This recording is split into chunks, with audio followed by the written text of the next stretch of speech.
What's up, everybody? Welcome back to another episode of Where's the Call Sheet. Today's episode is all about the only part of the call sheet that I actually read, and that's what is for lunch. We are here with Chef Bolerjack, a.k.a. Trevor Bolerjack, a.k.a. King Dingus. One and only. The one and only. He's actually the one that invented the word dingus. I was thinking about that this morning. And I can give you actual proof on that because you were saying that back in 2010 when we met, and then it was a couple of years later. I don't remember what TV show it was, but we watched a TV show and it was in there, and you had been saying it for I had known you for a couple of years at that point, but you'd been saying it for a while before that. So if you like the word dingus, this guy right here is the guy to credit for it. So he is the dingus, the King Dingus. Yes. You wear that crown well. But yeah, you and I met at Lenny's Sub Shop back when I was in high school, and did you graduate? I graduated. Yeah. That was my summer job. I quit Target to work there. Oh, what an upgrade. Yeah. But yeah, so no, Trevor's a private chef in the Kansas City area. This episode we're going to talk about, your journey from working for a corporate company and now being your own boss as a private chef. I want to talk about the couple of things that you've done with me on set, and then I want to talk about presentation and food styling and stuff like that. You're not a food stylist like for film by any means, but just how presentation can help and how that translates to film.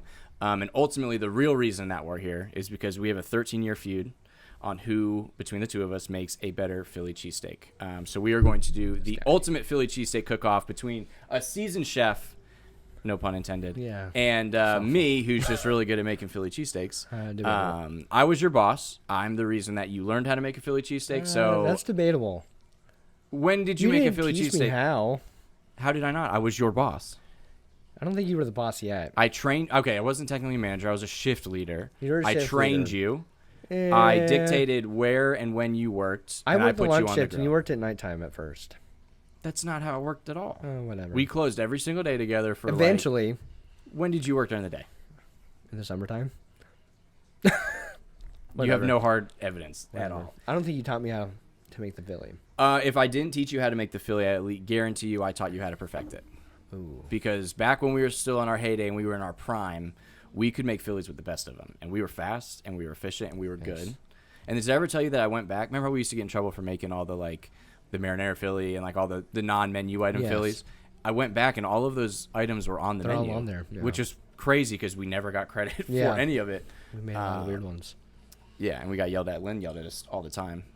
Shout out to Lynn Hiller. I'm not sure if she even watches this, to be honest with you. I doubt she does, but maybe she'll see the two of us and she'll get excited. So click Triple Z or something. Yeah, maybe. Shout out to Lenny's. Yeah, shout out to Lenny's. They don't really exist anymore. They shut down the location that we worked at. Yeah, there's one in town. The one on 87th Street still exists. Wow. But I really wanted to wear my Lenny's polo today. Ooh, do you still have it? No, I couldn't find it. Don't you have the sign? I have the sign in my basement. I have two of them actually. So if you want one of them, more than welcome to go get it. You should have hung it up behind me. We honestly should have, but it's 80 pounds and it's rusted and disgusting. Backstory on that one for anyone that doesn't know is when Lenny's Sub Shop went out of business, I went down. They auctioned everything off and sold everything for nothing. And I went and I bought the external signs that hang out on the side of the building. I think we spent $20 on each of them. And they're just sitting in my basement and they're huge. They're 6 feet long. Did you buy the booth too? Yeah, we bought the booth, which is in the basement, but our old house, it was our kitchen table. I bought the booth and the booth table. I love Lenny's, man. I mean, was my favorite job that I've ever had. I mean, I love the film industry, don't get me wrong, but working with you and Steven and Jacob and Alec and everybody like that and Scott and Dave, that was a lot of fun. The time of my life. It was such a great time. Loved it. Yeah. But I mean, from there, so you worked at Lenny's and then you decided to go to culinary school. Yes. What made you want, of all things to do, why culinary school? To be honest, I didn't really know what was going to happen at culinary school. I had a friend who did it. And he's like, it was a chef. He was a chef. And I was like, oh, that's so cool.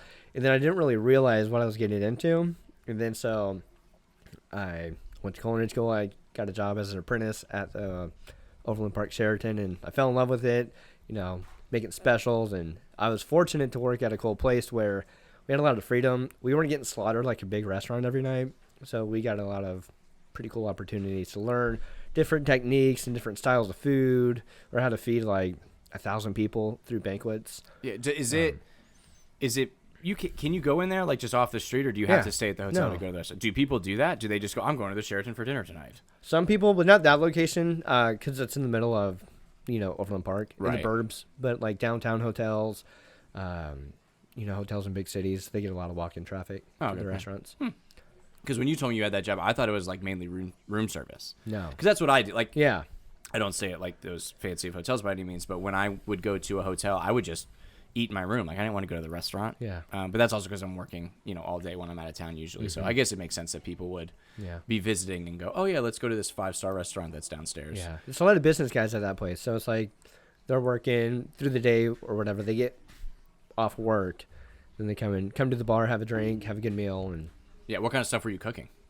They're like steaks. Like I was like the grill master. Yeah. A lot of steaks, fish, like seared salmon, a lot of salmon, nothing too fancy, like not fine dining by any means, but like modern American food. Yeah. Braised short ribs and good stuff like that. And that's where you learned. Like, I mean, because you went to JUCO, right? Like I went to JUCO, yeah. So we like, you go to culinary school and you like learn like different kind of techniques and stuff. Like I'm French trained through my culinary degree, so we learn all these French techniques and all that. Say a French word into the microphone, like kind of sensual. Beurre blanc. I can't do that. And that just means that's a butter sauce. So I'm crying. I'm sorry. I'm tearing up already. Bad. Trevor has this effect on me that he makes me cry, laugh every single time I see him. That was so good. Yeah. So you learn those words like or those terms and stuff. Like how important is that? Like culinary stuff it's kind of like the film industry, where the film industry is very rooted in like, this is how it's always been. So like, that's why we call things what we call them. Is like, does whatever word you say, does that matter? Or like, does a technique name, like, does it matter? So there's a bunch of like the French, like set the rules for modern cooking. The French did? The French. There's just like one guy is called Escoffier, and we have to learn all about him. And he's like the godfather of cooking. Because no one cooked food before this guy, right? Well, like nobody like standardized anything, so he started writing recipes and standardized everything. Like your cut sizes have different names, and like your small dice and everything have French names, and just different techniques, which carry on like in any kind of restaurant. Like if you're making like a demi glaze or I don't know. Like just like you reduce your sauce down and you call it nappe, which means it goes back in the spoon without dripping.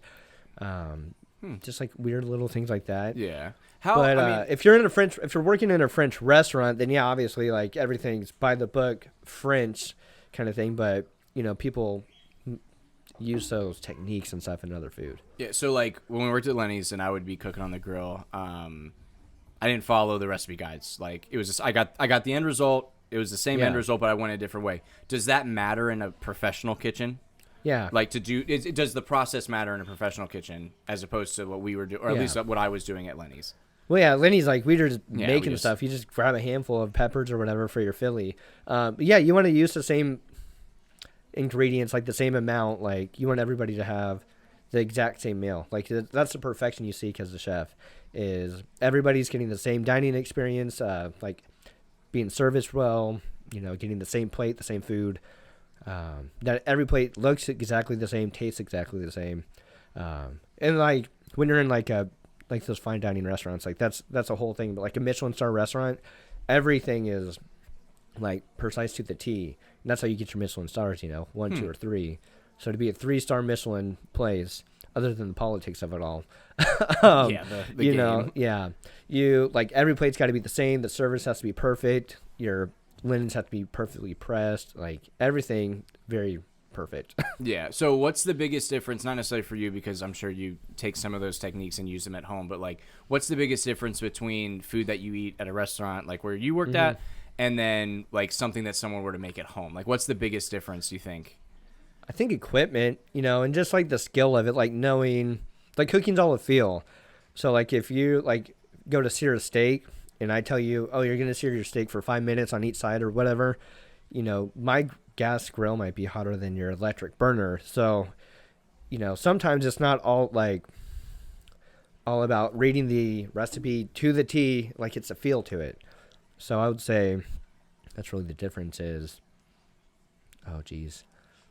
What's the difference? My mind just went blank. It's okay. My mind went blank too. So what is fine? I mean, I think that what the difference is and what we're going to see when we do this little competition thing is that we're going to make the same thing. Like the food is going to be close to tasting similar. Mine might be a little drier because you know when to pull it off and when I don't. But for the most part, it's going to be the same thing. But it's gonna come down to, one, the presentation, and it's also going to come down to like just the quality of it. Because I mean, I cook all the time here for me and Brittany, and more times than not, I think I'm doing something great. I'm following a recipe, and then I pull it off the pan, and it's like just a mush of ingredients that are all thrown together. And in my head, hey, it's getting chewed up and it goes to the same place anyway. So like, I really don't care. But like, if you were to contrast it with an actual cook that does it, you could taste the individual flavors as opposed to the jumbled mess of what home cooking typically is. I would agree. So like we know when to put our stuff in, like at the right time. Like if you're sauteing like onions, garlics, and capers, you gotta sweat your onions a little longer, because if you throw it all together, your garlic's gonna burn. Yeah, something like that. I love burnt garlic, by the way. That's one of my favorite things in the world. Sometimes we bought at like Sprouts had some discount garlic. They were like shucked and all that kind of stuff, and we just cut them up. We throw them in butter, and we literally just burn them to a crisp to make little garlic chips. They're so good. Love it. Oh. So, yeah, I think just the difference, like even from a restaurant, like you're paying a lot of money at a restaurant to get this perfect dish. And if it's like thrown together mush, it's like you just feel scammed. And then like when I'm at home, sometimes it's like, oh crap, I got to mess that up. But, I'm just me eating it. So I don't. Well, yeah, it's like I'm the one eating it, or your kids are eating it, or, Kayla, your wife, is eating it. So it doesn't. Not that they don't matter, but what? She gets the VIP meals. Oh, Kayla gets VIP meals. Yeah, I mean, I am envious of Kayla and the kids because Brittany's not a chef. Like, Brittany makes a mean meatloaf, but outside of that, she's not paying attention right now, so I'm allowed to say this kind of stuff. Sorry, Brittany. If Brittany cooks, I'm a little scared. I'm not gonna lie. But that's definitely they're definitely spoiled at home. Like, yeah. Well, I mean, I see on your Instagram all the time, like, your kids are having snacks and it's like prepared meals, and I'm like, my mom gave me a bag of Doritos and told me to go back outside and leave her alone. Stuff like or like we make crab cakes or stuff like that. Like, my son's favorite thing is like fried chicken that I make. It's like my world famous fried chicken or just stuff like that, or a burger. Like he's like the ultimate judge.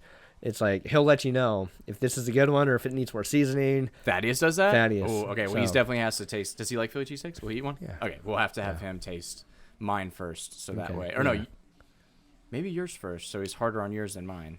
I think he'll know. I don't know. We'll figure it out. He probably will know. I mean, everyone's going to know.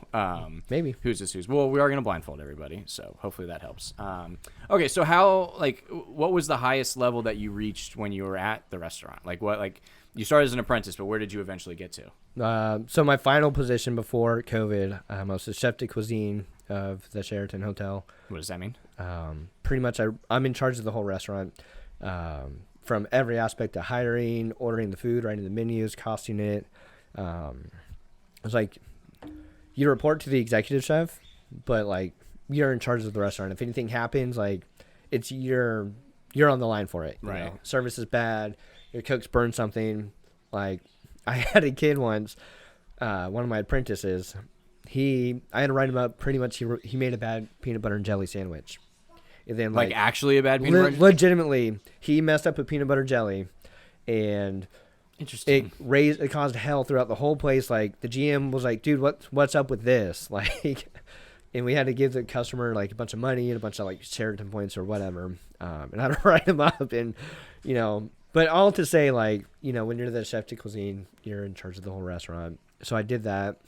Worked at a couple other hotels and restaurants before that, but that was like the big position. Then COVID happened, and at first it was like 2 weeks, and then I was like, oh, this is so cool, like hanging out, and then like it just kept getting extended, and I was like, okay, I'm just gonna hang out at home because the Sheraton's gonna call me back. When you're getting paid too, it's not like you weren't getting money. Yeah, so it's nice to just kind of chill with the family for the whole summer, and then so I called the HR guy just to kind of see what was up, and so I called him. He's like, "Oh, actually, since we got you on the phone, you're furloughed." And so I was like, "What the hell?" Like I was so mad and just a little disappointed. I guess I was like, holding out, And so I texted like my other chef there. I was like, "Dude, I just got furloughed." And then 5 minutes later, he's like, "Me too." And he's like, "Trevor, you started the train." Yeah, now so they're calling everybody. I was the first one to get that one. You were the martyr. Congratulations. Yeah. You're the one took that one did for that. the team. Yeah. All right. So before we talk into post-COVID, I got caught up on this peanut butter and jelly thing. I have questions. I'm so sorry. Okay, let's hear it. First off, the Sheraton's not a cheap hotel No. to eat. Who is ordering a peanut butter jelly sandwich? Well, so when you're at a hotel, our goal is like whatever the guest wants, they're gonna get. They're paying $200, $300 a Yeah. night to stay somewhere. So yeah, I'll make you whatever you want. You want butter toast? Here you go. Here you go. So somebody wanted a peanut butter jelly. I don't know if it was for him or his kid or whatever, but they were busy. I was off too, so I'm off work. They were busy, and I had this supervisor there who wasn't really paying attention to him, I guess. So the guy in that station was going down. So they waited forever for this peanut butter jelly already, like 30 minutes. And so that was like part one. And then I guess the guy gets his sandwich. He's like, "What is this?" Then he opens it up. And so say this is the bread. Yeah. The kid just put like the peanut butter and the jelly like in the center of it. Like he didn't spread it out. It was like, I guess, crumbled up when he cut it. Nice. And so then the guy took it to the front desk and was like, "This was what I got from your restaurant." And then so he gets into a system. The GM finds out. Yeah, We give him all these points like, "Sorry, we messed up a peanut butter jelly." Then I get like the text, and then I see the response and the emails. I was like, "Oh, great." They go, "This is not longer my day off." Yes. Yeah, you're dealing with all that. Yeah, all that for a $28 peanut butter and jelly sandwich. Probably. So probably had gold flakes in there. They just didn't see it. Yeah. It's art. He did it, He tried. Yeah, he tried. That's all you can ask out of people, right? So say culinary wasn't wasn't his thing. No, he probably is not working in food anymore. No. Okay, so COVID rolled around. You got furloughed. Everyone has the moment of panic, like, crap, how am I gonna make money? But you were in a situation where, I know just from obviously being your friend all these years that you were working a ton, and then all of a sudden you're missing stuff, and then all of a sudden now you have nothing but time. So like, yeah, you got furloughed, but like, and it sucked, but like, tell me about the family aspect of how that actually kind of worked out in your favor. It's like a once in a lifetime thing. Like, to me, like, COVID sucked for the whole world, but like for me, it's pretty cool. We never got sick. Like, nobody in our family died or anything like that from it. And we just hung out all summer. Like, we went to Florida. Every day we were just going outside doing different things. And like, I was working like 70 hours a week, from 11 in the morning until 12 o'clock at night every day. One day off a week or something. Yeah, the restaurant industry is not easy to work in. No. It's one of the things that, like, when people get mad at a waiter or, like, a restaurant, and, yeah, like, you can be upset because someone messed up your peanut butter and jelly sandwich and stuff like that, but the attitude that some people take on restaurant workers is, it's my line, because you don't realize just how much these people go through when you have, however many customers a day, and every single one of them is yelling at you, and you're working 12 hours a day with more than likely an incompetent someone above you, which is just like a theme in the restaurant industry. Yeah. Treat your restaurant workers with a lot of respect, and definitely tip them correctly. Yeah. It's rough. F&B is pretty rough. But like post COVID, so all the restaurants, they shut down, they got rid of all their people, and then the employees, like the servers, the cooks, are like, "Screw you guys, we're not coming back until you pay us a lot more money." So because of COVID also, cooks and servers, like, they're making a lot of money now. Yeah. Like, their base wages are a lot higher. Yeah. So that's pretty cool too. Which is never a bad thing, because the $2 plus tips that servers were getting is the biggest robbery in American history. I remember we went to Italy and we were telling our server about that, and the server was like blown away that they would allow that to happen, which it blows me away that it's allowed to happen. Yeah. So it's, I know you weren't making that, but like, there are people on staff that do make that, which is just absolutely insane. Yeah.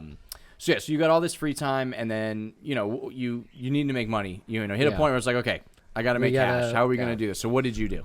So I did a couple test dinners. I was like, well, my skills are cooking at this point. It's about all I'm. What can you do with your life? Well, I can good cook. at. So far as cooking, and I'm not going to go try to learn a new career or anything. So my wife and I were just kind of talking, and we were like, how about being a private chef? And I was like, it never crossed my mind or anything like that. Like, how does it work? So I did a small practice dinner for a couple of friends, like 2 people, and I made like a 5-course menu for them. I plated it all up and everything. So it was real fancy, and so we posted that. And then we were like, we need to do like a big one. So I had like 12 friends, called you up, like, hey, come take some pictures for me. We got a big thing we're trying to launch. And I just did it like a big test run from my house of all these friends. We sat in the backyard. We did like 5 courses for everybody. Yeah, I remember I was blown away because I didn't think that, like, private chef by any means was a bad idea, but Mm-hmm.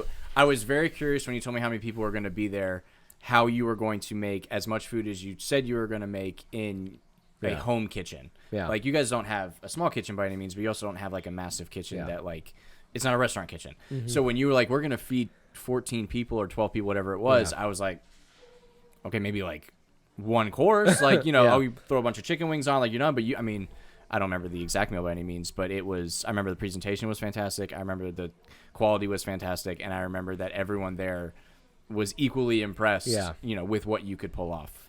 So. And that's years of banquet experience too, working in the hotel, you know. Yeah. Like I'd feed 800 people at a time, you know, through a big banquet. So it was like good practice. But yeah, starting to do that from home was kind of rough at first for my first few dinners. Just like, what am I really doing? And then I kind of dialed it in over the course of time. Yeah, so how does the process work? Like, I'm trying to hire you to come, you know, be a private chef or whatever. Yeah. What's the process? So you go to my website, you know, fill out a form, check out the menu there, or usually I write custom menus for people anyway. So I find out what you like, what you don't like, and then I kind of reach in my bag of recipes or meals or whatever and propose a menu to you. You go and you pick it, and then so we get it all set. Then so like the day before I go get the groceries, day before the event or whatever, I go get the groceries. I do some prep at home. You know, just to make my life easier because, cooking 5 courses at someone's house in a small window of time is a little difficult. So I do a little prep there. I come to your house. I finish up the prep. I cook the meal fresh. I plate it up real fancy. I serve it all. Clean the kitchen up afterwards. It's pretty straightforward, but... Yeah, I mean, it sounds convenient as hell. Yeah, but it's super convenient. People like it. You know, if you're having I cook like a lot of birthday parties or like kind of friend gatherings, you know, so... Yeah, I mean, stuff like, that people are at the house, but they don't want to be in the kitchen the whole time because, Yeah. I mean, you've done it a million times. I've done it too. That, like, you have everyone over for Christmas Eve, whatever. Yeah. But, like, there's 2 people that are in the kitchen the entire time, not enjoying everybody else because they have to cook for the 20 other people that are there. Yeah.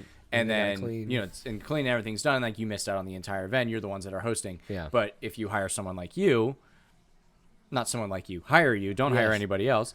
You don't have to worry about any of that. Yeah. Like, the food's going to be good. I can say that. You know, you did Brittany's birthday party a couple years ago or whatever when you were starting out and whatnot. You've done a couple other things that we'll talk about here in a second for me since. You know, like, I can vouch for your food. I can vouch for your cleanliness. I can vouch for your just everything. So Thanks, if you book after watching this podcast, Trevor's offering a 20% discount. I'm totally kidding. That's not real. Maybe it is. Who knows? He'll announce that later if he wants to. But yeah, so the private chef stuff is great. And to tie this everything into the film market, is that a couple times now, when I've tried to impress out-of-town clients, so whether it's prospective or people that I've already linked into a deal, you know, I was taking people to Q39. I was taking people to big restaurants, McCormick and Schmick's, all that kind of stuff in town. Well, it hits a point where these people have been in Kansas City multiple times and they've gone to the same restaurants, right? Like, Kansas City does have a great food scene, but there's also a finite amount of restaurants that you can go to. So what I started doing, about a year ago now, I guess, is I'd rent an Airbnb, like, of a very nice, luxurious house. Instead of putting these people up in hotels, I would put them up, if they knew each other. Obviously, they didn't. I wouldn't put them together. But we'd put them in these houses, and then during the day, we'd go around, we'd scouting locations, we'd be doing whatever film stuff we're doing. And then once we came home, you had already been cooking, or not home, but to the Airbnb, you had already been cooking, and there was a home-cooked custom meal ready to go for the, like, 6, 8, whatever it is, people that are there. So when you do these events, like, I mean, you already kind of touched on it a little bit when it's birthdays and stuff, what is the type of people that you are seeing that are doing these things? So, I mean, just normal people, you know, just a group of friends who want to get together. There's a lot of the people, but then I'm kind of breaking into, I guess, the wealthier market here in KC. Yeah, I mean, it does sound like an elitist thing. Yeah, and I don't want to spout your prices by any means, but it's not the price tag is not what I thought it would be. Yeah. When you told me that you were going to be a private chef, I was like, this is going to be like $500 a head. Yeah. It's not. It's nowhere close. Yeah, to no. I mean, it's pretty reasonable. You know, at the end of the day, you know, the amount of food that you're getting is about as much as you'd spend at a restaurant. You know, but like you have just the luxury of like wearing your pajamas or whatever. You know, I've cooked for people in sweatpants, and you know, it's just a lot easier. You know, you don't got to drag everybody out to a restaurant. You don't have to fight for everything or feel like you're being rushed through a service. It's real relaxing, I guess, in a way. Yeah, I mean, and the best thing to me is it's intimate. Yeah. It's personalized. So like when we bring in these clients, they're wowed because anybody can take somebody to a restaurant and write a big check. Anybody can do that. But when it comes to like building relationships and wanting clients to be long term, like I'm always looking for something that I can do that's going to be different than somebody else.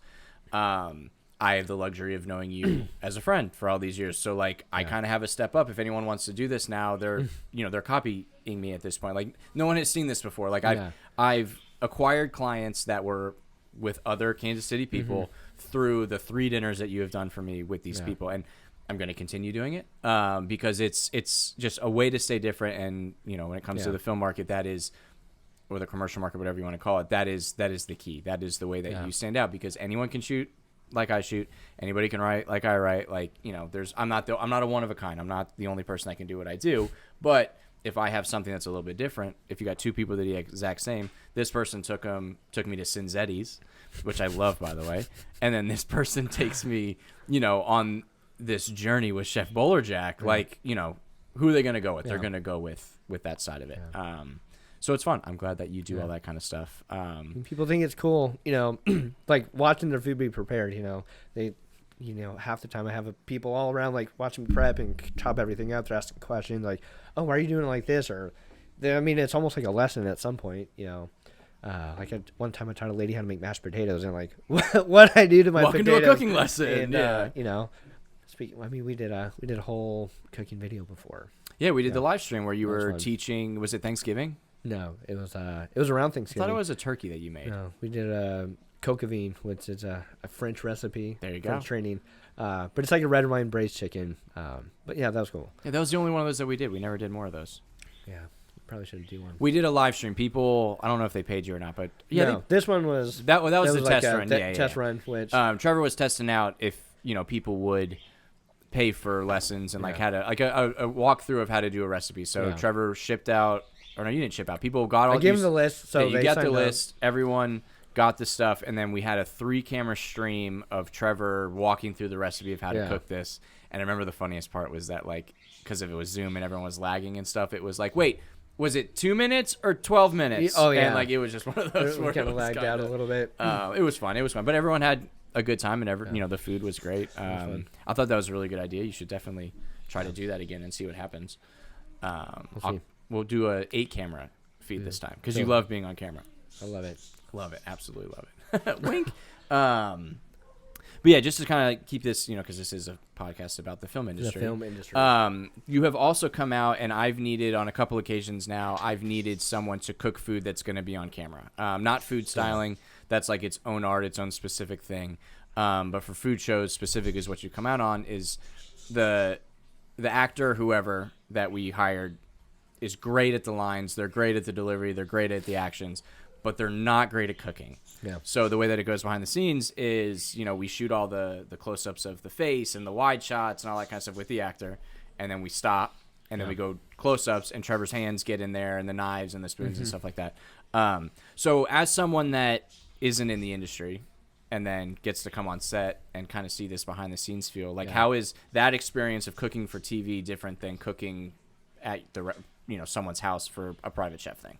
It's not like a full like you can just kind of continue working. Like it's a lot of like chop this, stop, and then sear this or whatever, and like you have to like get the actor back and like have them hold the pan and like be looking at it and whatnot. So it's like not as streamlined. In a way, it's streamlined. Like we have a process, but it's not like streamlined to where it's like I'm just like continuing to cook. There's a lot of stopping. Does it make it harder because then you got to do like the numbers in your head? Like, okay, I have to sear this for 5 minutes and flip it, but then you only get to sear it for 4 minutes because we need the actor to come in and flip it. Yeah. Like, is it hard to get the meal the way that you want it to be since you're basically cooking 90% of it and relying on somebody else to do the last 10%? It's a lot of trust, but like if we're searing, we can cheat a little bit. We can turn the pan off for a second. We can always slow down the cooking process. So it's not too bad, actually. I mean, that's what editing's for. Yeah. Is like if we mess up, we can redo it. Yeah, we just retry it again. Like it's not live. Like it's okay. So that's also nice too.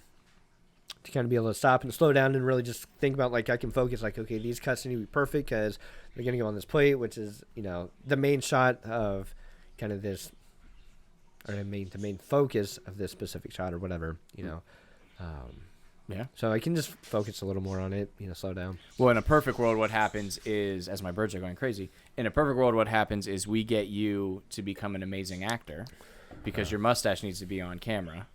For those that are just listening, Trevor, I almost shaved off my beard because I needed to match Trevor. Trevor's mustache, when we met back in high school, he tried to grow it, and it was this little, like, it was weird. It was just gross. And now he has an actual, like, he cleans it. I know that's the big part of it is he actually showers. He actually, uses shampoo. Do you use a little, like, beard balm type stuff? Or I haven't leveled up that much. Oh, really? I do a lot of trimming, Oh, one hair's out. Let me cut it real quick. Got to keep it fresh. Brittany's sister got me beard balm for Christmas, and I took that as you think my beard is bad, and I started using it, and I was mad at myself because the one time using it, like, why the hell have I not been using this the entire time? So I mean, do you have any interest in becoming a food stylist? Like, that's its own, like, niche in film. Do you have any desire doing that at all, or are you just gonna, kind of do the thing where you just wait for me to call you when I need probably you wait for you to call you? But, like, it is interesting, and, like, I can put a lot of thought, like, a lot of, like, big chef movies, like, there's an actual chef who's, like, he's writing the whole menu of, like, whatever they're cooking for each scene. They're actually making real recipes, like, there's real cooking, like The Bear, for instance. That Maddie is an actual chef who curated a whole menu and recipes and taught kind of everybody how to cook a little bit. So it's pretty cool. But I think for me personally, I like cooking in people's houses and, like, hosting parties, and, like, it's a little more intimate for me, I feel like. Well, I don't know about you because you obviously probably eat all the time, or maybe you don't eat your food. I don't know. But when I do a shoot that requires a food stylist, the food's not edible. Yeah. So, like, when we do the stuff that we do or we've done, I get to eat it. Yeah. Or people get to eat it. Like, it becomes crafty. It becomes lunch. But when you do the food styling, I'd say half the ingredients of what they use to make your Big Mac look good. Oh, yeah, that food styling. Yeah, that's gnarly. Yeah, what did you think I was talking about? I thought you meant, like, styling food for sets. It's like what I've done for you, like, for a bigger thing. Styling food for sets? Yeah, like... What are you talking about? Like, making it look good? Well, like that, but, like, curating, like, a whole menu for, like a movie or something. That's what I thought you meant. No. No, food styling, like... No. I'm talking about putting the brushes with the oil and the cardboard. Awful. Yeah, do you have interest in that? No, don't call me about that. No, it's like half of it's fake food. You use Elmer's glue for your cheese to, like, get that cool pull and, cardboard and whatever. I did my first shoot that had a food stylist however many years ago now for one of the big barbecue shows. I can't remember which one exactly. Never worked with a food stylist, so I was super excited because I love food and it just interests me. And he came out, and how, like, when you watch a movie and there's, like, the torture scene where they pull out the bag and it's got, like, all the knives and the shanks and all that kind of stuff. That's exactly what this guy pulled out, but it was nothing but, like, paintbrushes and, like, different, like, things. And I was just like, holy crap! And we'd, like, he'd come in screaming, like, stop, and we're like, what's going on? He'd go in and he'd take a brush and he'd, like, do, like, this most minute little line, and I'm like, oh my gosh, this is an art. This is no longer just put the ribs up and on the turntable and watch them go. Like, this guy means business. Yeah. And it's going on trash TV, Food Network type stuff. So it's kind of funny, but I wouldn't want to do that. No, not about it. Because I would eat it. Yeah, I mean, at that point you can't eat it. Yeah, but I would accidentally eat it. Yeah, I would accidentally, like, get the Elmer's glue. Yeah. I mean, it's cool. Like, when we do it, and I make a small little meal and everybody's just, like, fighting over, the scraps of it, It's kind of cool to watch, It's like my food. Like, yeah, my food's not that good. It's like, well, yeah, it is, Trevor. You're just being modest. Yeah. But I order something and I don't want tomatoes and I don't want mayonnaise. And then you instinctually put tomatoes and mayonnaise on my sandwich. How do you handle that? Internally, I say, suck it up, Buttercup. But what I'll tell you, hopefully, well, catering's weird, like, you're just bringing food and dropping it off. You're not really able to make them a new one. Like, if you're... Yeah, it's probably a bad example. Let me just get at what I'm getting at, and you can just laugh at me and make fun of me for being a small child. So, film industry sandwiches is one of the big things that everyone gets because it's easy, it's cheap, easy to do. Yeah. Why in the world would you not put all condiments and lettuce and tomato and all those things just on the side? Like, why would you build the sandwiches? Because sometimes they're individual sandwiches, but sometimes you do, like, Yeah. They're like the pyramids, and you just go grab, a quarter slice, whatever it is. But they always have mayonnaise on them. And I hate mayonnaise. I don't see why they shouldn't put mayonnaise on it, but like lettuce and More tomato times on than it, not. they should kind of mayonnaise on the side always. Why would you put tomatoes on that? It's going to make it soggy. Not if you put it. So, and if you build a sandwich, you put the lettuce on top of the tomato. I mean, it's still going to get wet, but if it's like set up. So meat, tomato, lettuce? Yeah.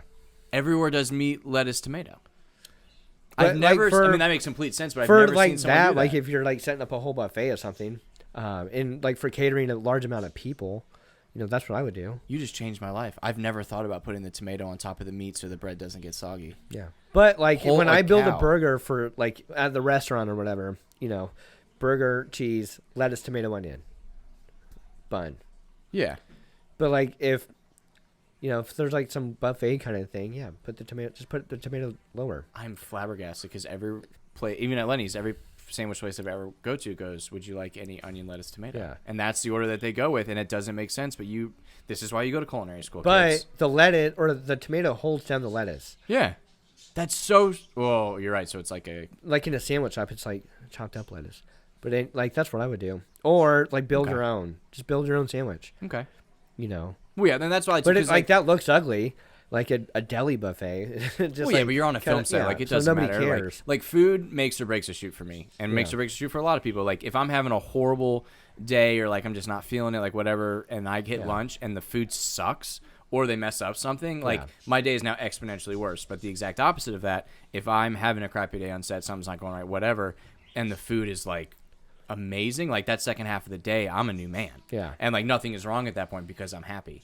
I had so many things to say, but I'm so caught up on this new tomato hack that you just taught me that I'm like I'm flabbergasted, Trevor. I'm not gonna lie. See, that's why I'm the best. Yeah, this is why Trevor goes to culinary school. But like some cater, like if you're going to Hy-Vee, they don't care about anything. Like they're not going to put a forethought into what they're doing. No offense to Hy-Vee, but I'll offend Hy-Vee. I hate Hy-Vee catering. If I am on a shoot and Hy-Vee catering is the one that does it, I know that I'm not going to eat that day because it's going to be dry, it's going to be messed up, it's whatever. I just raid crafty and I get a bunch of granola bars and I just suck it up for the rest of the day, and then I come home and I have a big dinner. Yeah. I've been on sets where I just don't eat because like it's like Jimmy John's is one of the big ones that everyone loves to go get. Well, Jimmy John's is notorious for dipping their bread in mayonnaise. Like the amount of mayonnaise they put on that is insane. And it doesn't matter what PA orders it, doesn't matter what production it is, doesn't matter what location. If I order a Jimmy John's sandwich, it has mayonnaise on it, just inevitably. And I can suck it up and pull tomatoes off and stuff like that. Like I'm not that much of a baby. But when you have 6 inches of mayonnaise on a sandwich, it's kind of hard to avoid. Mayonnaise should always be on the side. Always. Every time. Yeah. All sauces really. Learn that, kids.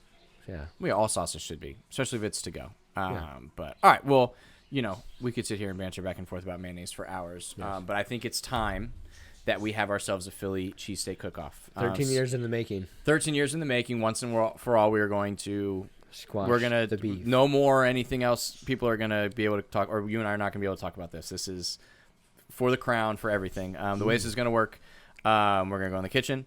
You're going to cook yours first. I'm not going to watch you. And then you are going to come back wherever. I'm going to cook mine, so that way we can't like critique and like copy off of each other. We're going to montage that in this video in the podcast. And then when we come back here, we're going to have 5 judges that are going to judge on our food. We're going to have both of your kids, which sounds like they're going to be biased towards you, but they also like me a lot, and I give them Pokemon cards. So, like, they very well could choose me. You're a hit. I am a hit. I'm great. Your wife, which... same type of scenario. I don't give your wife Pokemon cards, but we'll see how much she loves you and if she blindly follows you. You've saved us before. Yeah. And then we're gonna have Brittany, who in theory would be biased towards me, but I can promise you that she's probably going to intentionally not choose me. So right now I feel like you have 4 automatic votes, and we have actually one neutral party, and that is Wayne. That is more than likely going to be the person that we actually listen to when we figure out who's a make or break. So yeah, he'll be the deciding factor. But yeah, let's go cook that, and then we'll come back here, and the next thing you see is probably just other people eating the Phillies, and we'll go from there. Cool. And break. Woo.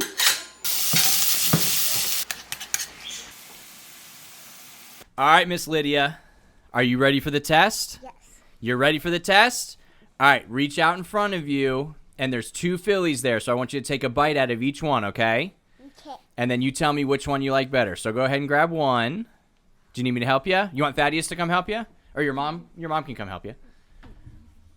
Is that a microphone? It is a microphone. Put both hands up. Just feel the sandwich. Yes. Okay, can you scoot up just a little bit? There you go.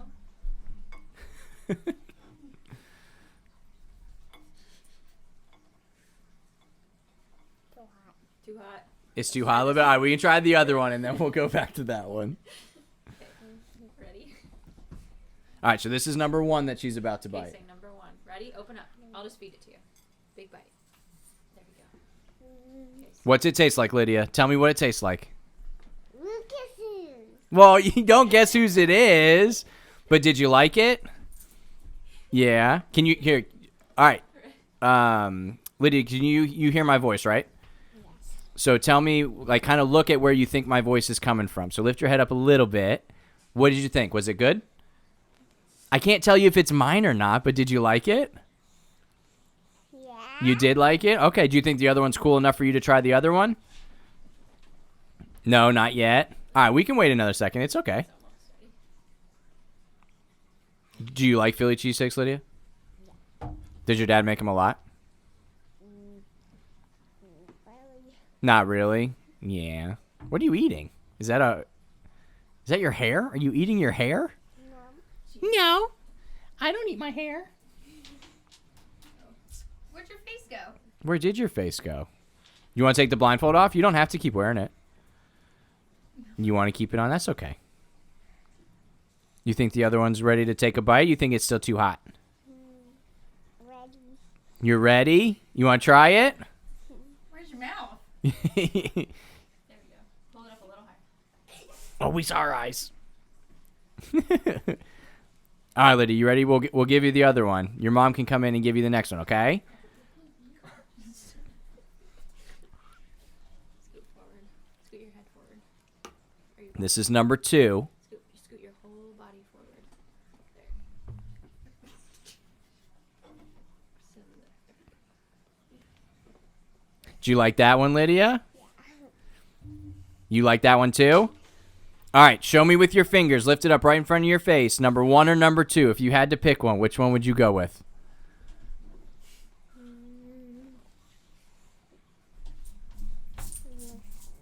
The one that you just ate? So number 2? Okay, number 2. All right. Do you want? Well, we won't tell you till the very end, okay? But good job. Thanks, Lydia. All right, you ready for this taste test? Yes. All right, go ahead and bite in, buddy. This is number 1. Ooh, what flavors are you? What are you tasting? Peppers, cheese, and beef. And beef. All right, good. I'm glad that we have beef during our Philly cheesesteak test. Was it good? Did you like it, or did you think it was gross? Good. It was good. All right, you want to try the other one? Yeah.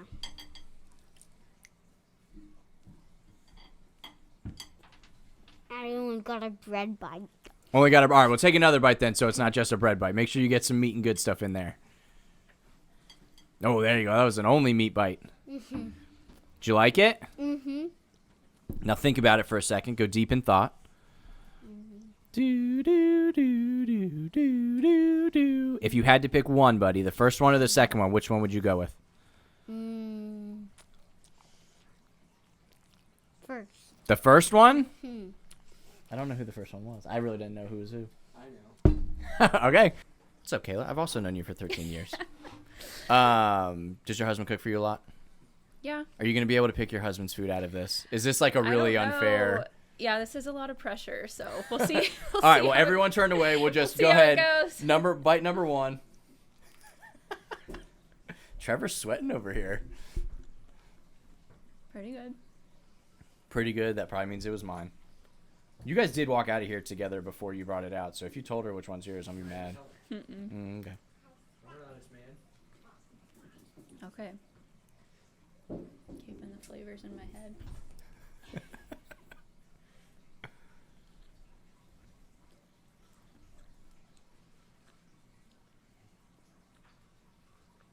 I'm so nervous.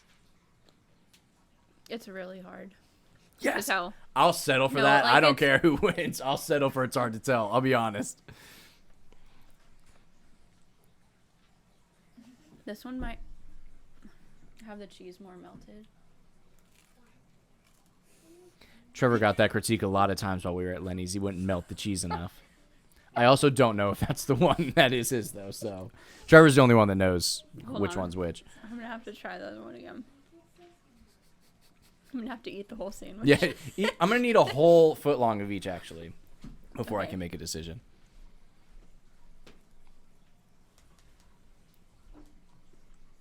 Feel the bread. I don't know. I don't know. There are no wrong answers, Kayla. The only wrong answer is that it's a tie. We have to have a winner. I do like this one better. Okay. Which one was that? It was me? I just swept the Bolerjacks. Yes! Hey, Brittany, welcome back. Hello, hi. How Thanks are for you having doing? me back. No pressure, but pick which one of the Phillies you think is better. All right, I'm gonna start with the one on the left. Don't break eye contact while you do that. Is it good? Is it raw? That's a better question. I think it's Are cooked. you going to get sick after this? I think Oh, we're okay. cooked.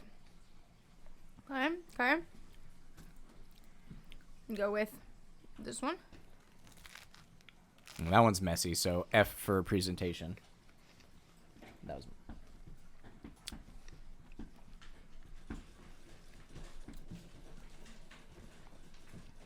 Which one's your favorite? Number 2. Number 2 is your favorite. Yeah. Okay. I'm not going to say anything. I have no idea which one was whose, to be honest with you. Lucas, you defeated me. Is that 4 in a row? Oh, I'm 4-0, baby. All right. Hey, Wayne's the last one, though, because we talked about the biasy and stuff, so let's do one more. The other 4 have some sort of bias, because I've known all 4 of them forever. Yeah. You are the true, like, neutral observer of which one's going to be better, so have at it. Which one? 'cause Trevor you know- knows which one's which. I do not. It's because you know I'll tell the truth regardless. Wayne's an honest man, and he crunches his Phillies like a man.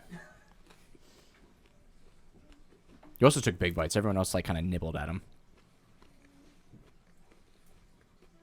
Brittany, our camera operator, is over here eating a Philly while shooting. That's the best part of having food on set. Very much so.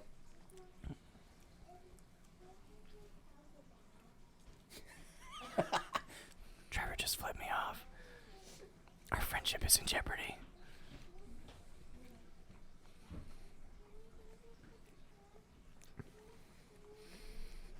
Honest to God, I gotta go with one. I got swept.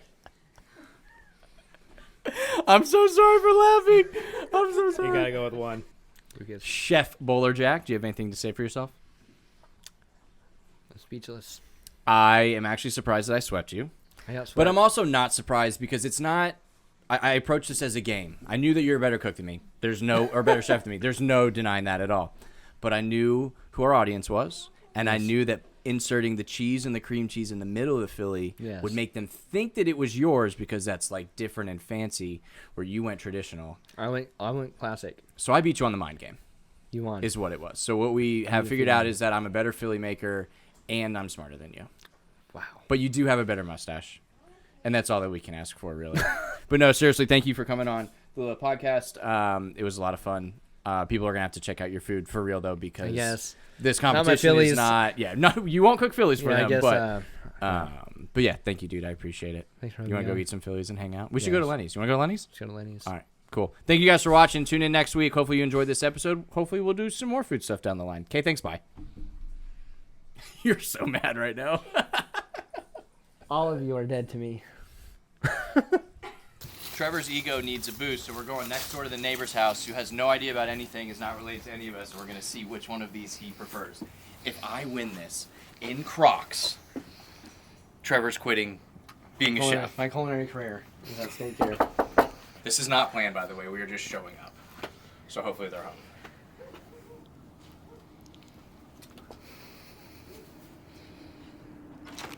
What's up, guys? Hey, you hungry? I am hungry. Here, come here. Okay. I know this is random. I want you to take a bite of each of these 2 Philly cheesesteaks and tell me which one you like. Both? Doesn't matter the order. No, Okay. both is not an answer. Okay, here's the first one. You can take multiple bites. You don't have to just take one. That was pretty good. I won't lie. I'm just gonna grab the You other one. can just yeah. double fist them. Hold on. He's got to chew. One of them is chewy. I'm really working on it. I need like a drink. I'll catch your drips. Mmm. This one by far. That one by far? Mm-hmm. You happy now? I'm happy now. Congratulations. Show off your knife tattoo. Pull the knife out of your Yeah. back. Yeah, For but context, I got stabbed. his entire family, Wayne and Brittany, all chose mine. Oh, for real? Which was that one. Oh my god. And it really? wasn't intentional. None of us had any idea which one was which. Trevor is a trained chef. So I worked with at a Philly cheesesteak shop like That's hurtful. 13 years That's ago. hurtful. I'm taking both of these inside. Okay, here. Do you want to? I'll take your plate, too. Just bring it back to us a different day. Sounds good Enjoy to your me. Philly cheesesteak. Thank you. Yeah, thank you for Appreciate randomly it. coming out here. I would fist bump you, but I have grease all over me. It's okay. We'll do that next time. Air fist bump. Come on, Trevor. Let's go wipe up your tears now. Yeah, Thanks, guys.